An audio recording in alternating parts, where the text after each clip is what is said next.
বন্ধুরা, একজন ব্যক্তি খুঁড়িয়ে খুঁড়িয়ে আস্তে আস্তে মোবাইলটা ছিনিয়ে নিয়ে চলে যাচ্ছিল। এরা বলে খোঁড়া চুরি করে পালাচ্ছে।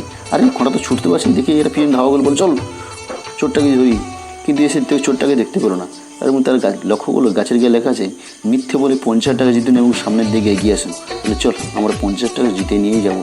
তখন এই চোরটাকে দেখলো, কিন্তু চোরটাকে আর চিনতে পারলো না, কারণ তার মুখটা দেখেনি। তখন জিজ্ঞেস করলো এখানে কি মিথ্যে বলে 50 টাকা জেতার কম্পিটিশন হচ্ছে? বলে হ্যাঁ হ্যাঁ এখানেই হচ্ছে, আপনারা চলে আসুন, সামনে বসুন। তাই লোকগুলি বললো ঠিক আছে আমরা 50 টাকা জিতে নিয়ে যাবো, আমরা কোনো শর্তে 50 টাকা পাবো। লোকটি তখন বললো যে ঠিক আছে আমি 3টে প্রশ্ন করবো, তিনটি মিথ্যে বলতে হবে, একটা সঠিক বললে আমাকে 10,000 টাকা দিতে হবে। এটা বলে আমরা রাজি আছি, প্রশ্ন জিজ্ঞেস করুন। তখনই এই চোরটি জিজ্ঞেস করলো যে ভারতের প্রধানমন্ত্রীকে? এটা বললো শেখ হাসিনা। চোরটি আবার জিজ্ঞেস করলো যে বাংলাদেশের প্রধানমন্ত্রীকে? বলে নরেন্দ্র মোদী। আমি কটা প্রশ্ন জিজ্ঞেস করলাম? বলে 3টে। বলে সত্যি বলেছি, আমাকে 10,000 টাকা দাও।